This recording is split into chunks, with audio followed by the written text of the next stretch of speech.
Assalamualaikum warahmatullahi wabarakatuh. Selamat pagi, Bapak serta teman-teman sekalian. Perkenalkan, kami dari kelompok 9. Pada kesempatan kali ini, kami akan mempresentasikan hasil pengerjaan proyek kami yang berjudul Testing dan Implementasi Sistem Air Bloom. Dalam presentasi ini, kami akan menjelaskan proses implementasi sistem yang telah dikembangkan, mulai dari persiapan pengujian black box, white box, API, integration testing, hingga hasil pengujian yang menunjukkan apakah sistem telah berjalan sesuai dengan kebutuhan dan tujuan yang telah ditetapkan. Selanjutnya, eh, perkenalkan nama saya Amilova Sugavares Tompul dengan NIM 2023-32077 dengan rekan saya.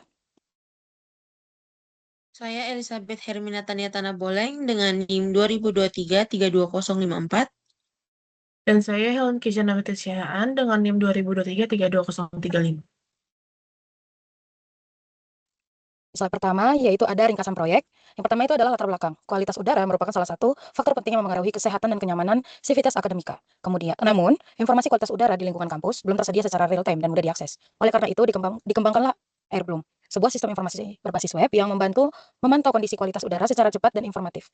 Tujuan proyek yang pertama adalah mengembangkan sistem informasi monitoring kualitas udara berbasis web. Yang kedua, menyediakan informasi kualitas udara secara real time melalui dashboard dan peta. Yang ketiga, memastikan sistem berjalan dengan baik melalui proses implementasi dan pengujian. Dan teknologi yang digunakan adalah yang pertama itu front end yaitu website Airbloom, back end-nya itu adalah REST API, database yaitu database penyimpanan data kualitas udara, dan metode pengujiannya adalah black box testing, white box testing, unit testing, integration testing, API testing, dan user acceptance testing atau UAT. Selanjutnya, Oke, selanjutnya kita masuk ke bagian demo aplikasi Airbloom. Di bagian implementasi sistemnya, yang pertama kita lihat ada dashboard. Pada halaman dashboard, sistem menampilkan informasi utama kualitas udara seperti angin, kelembapan, suhu, dan status polusi. Nah, di bagian ini juga terdapat menu data historis dan rekomendasi aktivitas. Data historis digunakan untuk melihat informasi kualitas udara sebelumnya, sedangkan rekomendasi aktivitas itu membantu pengguna memahami aktivitas yang disarankan berdasarkan kondisi udara. Terus ada bagian peta. Di bagian peta ini, sistem menampilkan lokasi pemantauan kualitas udara dalam bentuk visual. Peta ini membantu pengguna melihat persebaran kondisi udara berdasarkan lokasi. Tampilan peta juga dilengkapi dengan indikator atau legenda kualitas udara, sehingga pengguna dapat memahami kategori kondisi udara secara lebih cepat. Selanjutnya kita lihat bagian peringatan dan notifikasi. Di bagian peringatan dan notifikasi ini untuk menampilkan informasi, alert atau notifikasi apabila kondisi kualitas udara berbeda pada kategori tertentu. Dengan fitur ini, pengguna dapat mengetahui apabila terdapat kondisi udara yang perlu diwaspadai, misalnya ketika kualitas udara itu sedang tidak baik untuk aktivitas luar ruangan. Terus ada di bagian menu pengaturan. Menu ini itu digunakan untuk mengatur preferensi pengguna terhadap sistem Airbloom. Nah, pada bagian ini, pengguna dapat menyesuaikan beberapa pengaturan yang berhubungan dengan penggunaan aplikasi, seperti pengaturan notifikasi atau preferensi akun. Nah, pada fitur ini juga penting karena setiap pengguna dapat memiliki kebutuhan yang berbeda. Misalnya, pengguna dapat mengaktifkan atau menonaktifkan notifikasi agar sistem dapat memberikan informasi peringatan kualitas udara sesuai preferensi pengguna. Selanjutnya, pada bagian login user, pada sistem Airbloom ini, user juga dapat melakukan login untuk masuk ke halaman utama aplikasi dan mengakses fitur monitoring kualitas udara. Nah, pada halaman login ini, user memasukkan email dan password yang sudah terdaftar. Setelah data login diproses, sistemnya akan mengarahkan user ke halaman dashboard. Fitur login ini digunakan agar akses pengguna lebih terstruktur dan sistem dapat membedakan role antara user dan admin. Terus ada login admin. Di fitur login admin ini digunakan untuk membatasi akses ke halaman panel admin. Hanya admin yang memiliki akun valid yang dapat masuk ke halaman pengelolaan sistem. Pada pengujian login, sistem ini diuji menggunakan data valid dan tidak valid untuk memastikan proses autentikasi berjalan dengan benar. Selanjutnya, untuk selanjutnya bagian panel admin. Di halaman ini itu, admin dapat memantau kondisi sistem secara keseluruhan seperti status sensor, jumlah data points, pengguna aktif, sistem uptime, serta aktivitas real time. Di panel admin ini membantu admin sendiri melihat apakah sistem monitoring ini kualitas udaranya berjalan normal atau ada data sensor yang perlu diperhatikan. Terus ada alert admin atau kelola alert. Ini adalah fitur yang digunakan admin untuk mengelola data peringatan kualitas udara. Di melalui halaman ini, admin itu dapat menambahkan, melihat, mengubah, dan menghapus alert. Dalam alert ini nantinya digunakan sebagai informasi peringatan kepada pengguna ketika kualitas udara berada pada kondisi tertentu. Fitur ini juga menjadi salah satu bagian penting dari pengujian karena berhubung langsung dengan proses COD dan notifikasi kualitas udara. Di bagian test preparation ini, yang pertama ada test planning, itu ada 12, terus di bagian test environment, itu ada 15, selanjutnya. Terus ada test data preparation, itu ada 10, terus test case design-nya ada 8, selanjutnya. Nah, untuk bagian test preparation ini ada 7, yaitu ada test case login, test case dashboard, selanjutnya ada test case peta, ada test case alert, terus ada test case CRUD alert, terus ada test case API, test case UAT, itu aja. Baik, selanjutnya lanjutkan dengan demo aplikasi. Namun sebelumnya mohon maaf dikarenakan dengan waktu yang terbatas, sehingga yang dipresentasikan adalah demo aplikasi secara langsung menggunakan video. Baik, pertama-tama dimulai dengan melakukan select folder untuk melihat aplikasi, kemudian menggunakan npm run dev untuk mengaktifkan aplikasi. Nanti kita akan menggunakan network, karena lokal itu akan terbuka langsung di VS Code-nya. Untuk aplikasinya sendiri, di versi 1 ini semuanya masih tetap sama, seperti ini semua. Untuk bagian dashboard juga sama, namun akan terlihat perbedaan yang cukup signifikan ketika kita sudah membuka dari versi yang kedua. Di versi pertama ini, untuk masuk itu hanya ada 2 jenis, yaitu pengguna dan admin. Pengguna sendiri hanya ada 1, dan admin ada 1 juga. Nanti di versi kedua, seperti yang saya tampilkan di sistem implementasi, dia memiliki 5 user untuk masuk dan 1 admin. Pada bagian ini, ketika user diberikan password yang salah, dia tetap akan bisa masuk, seperti yang dilihat pada bagian ini. Ketika melakukan ini, dia masih tetap bisa masuk ke dalam, bahkan jika menggunakan admin dan adminnya itu diacak, dia masih bisa masuk ke dalam. Dia masih bisa menerima bahwa itu adalah seseorang yang dapat masuk ke dalam Airdrop. Kemudian, jika kita melakukannya dengan admin dan user yang benar, dapat dilihat di sini, maaf sebelumnya. Jika kita melakukan admin dan password yang benar, dia akan masuk, dimana seperti ini, lalu admin sudah dapat digunakan. Di admin sendiri, itu ada dashboard masih sesuai, PT juga sama, lalu kita langsung ke panel admin, masih di rendering. Di panel admin dia ini kita perlu memperhatikan status sensornya 8/10, namun di sini terlihat bahwa sensornya cuma ada 5. Dan masih bisa tambahin juga, di sini saya menambahkan sensor bernama Porta. Dia memang masuk, dia tersimpan di bawah, tapi di monitoring dia tidak terdaftar. Sehingga ini menandakan bahwa ada bug antara monitoring dengan manajemen sensor, yang artinya tidak terhubung satu sama lain. Data histori sendiri juga tidak ada update, dan rekomendasi aktivitas juga tidak ada update yang dapat dilakukan. Hal inilah yang menjadikan versi 1 ini memiliki cukup banyak kekurangan.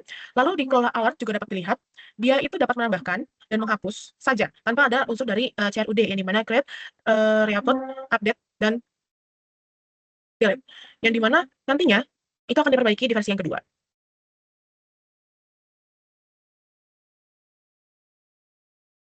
Selebihnya untuk demo versi 1 ini akan ditayangkan di dalam presentasi, nantinya akan diupdate. Kita akan lanjut ke presentasinya.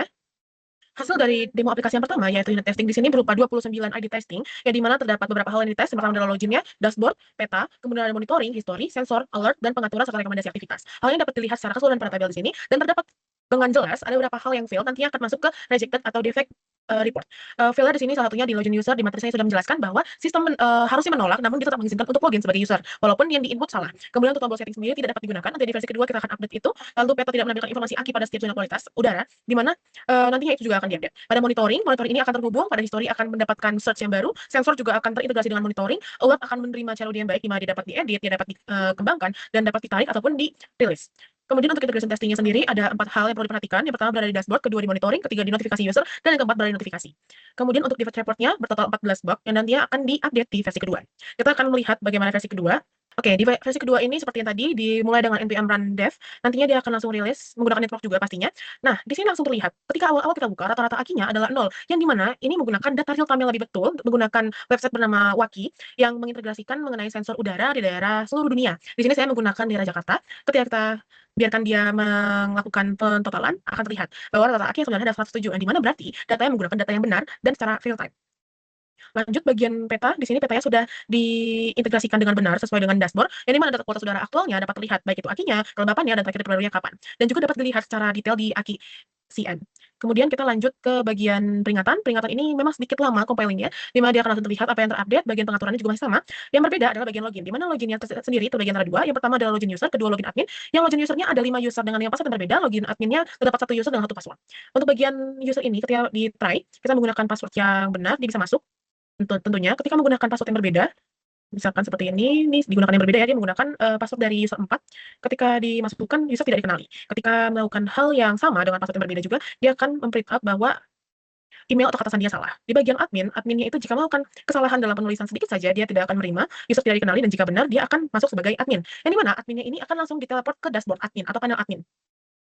Di panel admin ini sudah terupdate tentunya. Di bagian monitoring dapat dilihat satu sensornya ada 5, yang mana sesuai dengan manajemen sensor. Kemudian data historisnya dapat dicari di beberapa hari sebelumnya, 7 hari kurang lebih. Kemudian untuk harian, baik itu harian ataupun polutan, itu dapat dicari keduanya. Terlihat jelas bahwa itu akurat. Dia akan mencari Senin. Lalu dapat dibuat juga filternya antara ingin semua atau terbersih atau yang terbaik. Kemudian untuk rekomendasi aktivitas, karena tadi AKI-nya itu 107 atau tidak sehat, dia akan menyesuaikan antara aktivitas outdoor, aktivitas indoor, dan apa yang perlu diperhatikan. Bagian monitoring sendiri sudah saya jelaskan sebelumnya. Kemudian untuk sensor di sini saya akan melakukan update, yang dimana saya akan menambahkan satu sensor bernama sama seperti versi 1, yaitu Porta dengan tipe CO dan lokasinya Porta juga. Ketika ditambahkan, kita lihat di monitoring, dia akan bertambah menjadi 4/6, yang artinya sensor yang tadinya 5 jadi 6 dan semuanya online. Kita ubah jadi offline, dia akan ikut juga jadi 3/6, yang dimana artinya dia offline, kemudian diganti juga menjadi maintenance, dia akan terupdate juga. dia terupdate juga dan ini datanya real time semua sudah betul. Namun jika dilakukan apakah hanya yang baru saja? Tidak. Jadi yang lama pun juga bisa diganti seperti yang ini ya SOO2 kita ganti sehingga sensornya menjadi hanya 2 yang aktif. Lalu kita kembalikan lagi menjadi on. Untuk bagian panel admin ini sudah semua, kita akan lanjut ke kelola alertnya di mana kelola alert di sini sudah ditambahkan mengenai antara edit dan juga hapus yang di mana alert barunya dapat ditulis seperti yang terlihat di layar. Levelnya dibuat bahaya dan pakai masker. Ketika alert sudah ditambahkan, kita bisa diedit seperti tadi ada typo-typo sedikit ya, hanya terlalu besar. Nah, dia akan diperbaharui seperti itu. Dan juga bisa dihapus tentunya. Untuk dashboard dan lain-lainnya itu sama juga seperti user. Update yang paling besar yang dapat dilihat adalah di bagian admin tentunya. Di bagian akhir juga sudah sama dan kita akan lanjut ke pembahasan dari presentasi. Untuk retestingnya di sini dapat dilihat bahwa nyaris keseluruhan bug sudah diperbaiki di mana bug 1 sampai dengan 8 sudah berstatus pas. Kemudian 9 sampai 13 juga masih pas, namun 14 sampai dengan 15 itu fail. Mengapa? Karena notifikasi masih belum bisa dicek secara real time karena aplikasi masih berjalan di localhost, bukan secara langsung. Itulah penyebab mengapa bug nomor 14 dan 15 ini masih fail. Kemudian untuk white box testingnya itu dapat dilihat untuk modul loginnya. Di sini saya menggunakan arsitektur enterprise untuk membuat diagramnya. Diagramnya sesuai dengan prosedur login yang didapat dengan jumlah node itu 11, jumlah edge-nya itu 13, menggunakan rumus FG sama dengan E kurang N plus 2, yang hasil cyclomatic complexity-nya itu 4 dengan jumlah independent pad-nya tentunya juga 4 karena harus sama. Untuk hasilnya ada pad 1 sampai dengan pad 4, masing-masing memiliki jalur eksekusi yang sesuai dan sudah redirect ke bagian yang betul. Untuk hasil white box testingnya di bagian P1 sampai dengan P4 dinyatakan lulus semua. Kemudian untuk modul dashboard dilakukan hal yang sama untuk perhitungan cyclomatic complexity-nya menggunakan jumlah node 9, jumlah edge-nya E yang dimana hasil cyclomatic complexity-nya itu 3, jumlah independent pad-nya juga 3. Dan untuk modul dashboard-nya di sini independent pad dan juga hasil workbook testing-nya dikategorikan PAS. Yang terakhir adalah modul panel admin di sini. Untuk hasilnya perhitungan cyclomatic complexity-nya dinilai dengan jumlah node 11, jumlah edge-nya 13, hasil cyclomatic complexity-nya 4 dan jumlah independent pad-nya 4. Untuk independent pad dan juga hasil workbook testing dianggap PAS. Untuk API test di sini memiliki 9 modul yang akan dilakukan, antara lain yaitu di modul login menggunakan POS semua yang melakukan autentikasi antar pengguna, apakah dapat login atau tidak. Untuk bagian logout hanya satu, karena API logout ini hanya satu. Kemudian untuk alert sendiri, itu menggunakan get, post, put, dan delete. Untuk bagian login ada 4. Yang pertama-tama untuk aplikasinya di sini saya menggunakan Postman. Di Postman ini kita bisa melakukan post, kemudian melakukan endpoint, mengisi endpoint-nya. Untuk body-nya sendiri kita tulis sesuai dengan admin di sini, yaitu admin@airbloom.com dengan password admin 123. Hasilnya akan 200 OK atau pass. Kemudian untuk login yang kedua, menggunakan email yang sama dan password yang salah, hasilnya adalah 401 unauthorized, yang dimana hasilnya itu pass juga karena itu yang diharapkan. Namun hal itu menandakan bahwa aplikasi mengetahui bahwa ada kesalahan dalam input. Kemudian untuk email yang salah dengan password yang benar juga hasilnya sama. Dan yang terakhir jika kosong keduanya, hasil dari printout adalah status bad request, yang dimana artinya aplikasi mengetahui bahwa tidak ada input sama sekali yang dilakukan oleh user. Kemudian untuk logout sendiri tidak perlu melakukan isi apa-apa di bagian body, namun post dan juga endpoint-nya harus logout, di mana ketika dilakukan berarti logout berhasil. Yang sedikit berbeda adalah alerts, di mana alert sendiri memiliki get, post, put, ataupun delete. Di mana get itu berfungsi untuk mendapatkan seluruh data alert, kemudian post itu untuk menambahkan data, put itu untuk memperbarui data alert, dan juga delete untuk menghapus data. Di sini endpoint-nya sudah diisi, bagian body juga tidak diisi, menandakan kita yang melakukan get untuk mengetahui apa saja yang ada di dalam alerts. Alert sendiri sudah di print out seperti ini, kemudian di bagian post, kita dapat melakukan post di sini dengan title polusi tinggi, location Jakarta, levelnya high, dan message-nya kualitas udara memburuk. Nantinya print out ini 200 OK dengan data ditambahkan ID. ID ini perlu disimpan untuk melakukan alert lainnya, yaitu put dan juga delete, di mana nantinya yang diinput pada body adalah ID.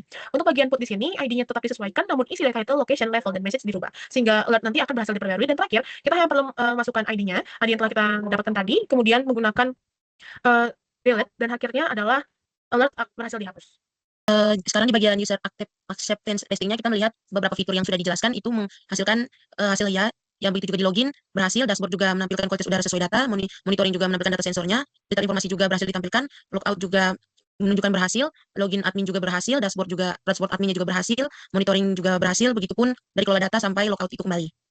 Next. Oke, kita lanjut ke test summary. Ada beberapa jenis testing. Yang pertama ada test preparation dengan jumlah test case-nya ada 4. Dengan statusnya itu komplit. Terus ada unit testing, jumlah test case-nya 29, pasnya 18, fail-nya 11 dengan success rate-nya 62,07%. Terus ada integration testing dengan jumlah test case-nya ada 10, pasnya 8, fail-nya 2 dengan success rate-nya 80,00%. Terus ada API testing, jumlah test case-nya 9, pasnya 9, fail-nya 0 dengan success rate-nya 100%. Terus ada UAT dengan jumlah test case-nya 10, pasnya 10, fail-nya 0, success rate-nya 100%.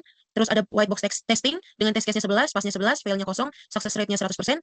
Dan ada retesting itu dengan jumlah test case-nya 15, pasnya 13, fail-nya 2 dengan success rate-nya 86,67%. Jadi jumlah test case-nya ada 84, jumlah pasnya ada 69, jumlah fail-nya ada 15, dan success rate keseluruhannya ditotalkan jadi 82,14%. Sekarang kita masuk kesimpulan. Airbloom telah berhasil dikembangkan sebagai sistem informasi berbasis web untuk memantau kualitas udara di lingkungan kampus. Sistem ini mengimplementasikan berbagai fitur utama seperti dashboard, peta kualitas udara, peringatan, login admin, panel admin, CRUD alert, API, dan database. Berdasarkan hasil pengujian yang meliputi unit testing, integration testing, API testing, user acceptance testing atau UAT, white box testing, dan retesting, diperoleh tingkat keberhasilan sebesar 82,14% dengan 69 dari 84 test case yang berhasil dijalankan. Hasil tersebut menunjukkan bahwa sebagian besar fungsi utama sistem telah berjalan sesuai kebutuhan. Meskipun masih diperlukan penyempurnaan pada beberapa aspek seperti validasi login, kestabilan deployment, dan integrasi API agar sistem dapat bekerja lebih optimal. Selanjutnya, demikian pemaparan dari kami mengenai testing dan implementasi sistem Airbloom. Terima kasih atas perhatiannya Bapak, Ibu, Bapak dan teman-teman. Apabila ada kritik maupun saran, kami dengan senang hati akan menerima dan mendiskusikannya. Wassalamualaikum warahmatullahi wabarakatuh. Terima kasih. Banyak yang harus diedit. Gua kira tuh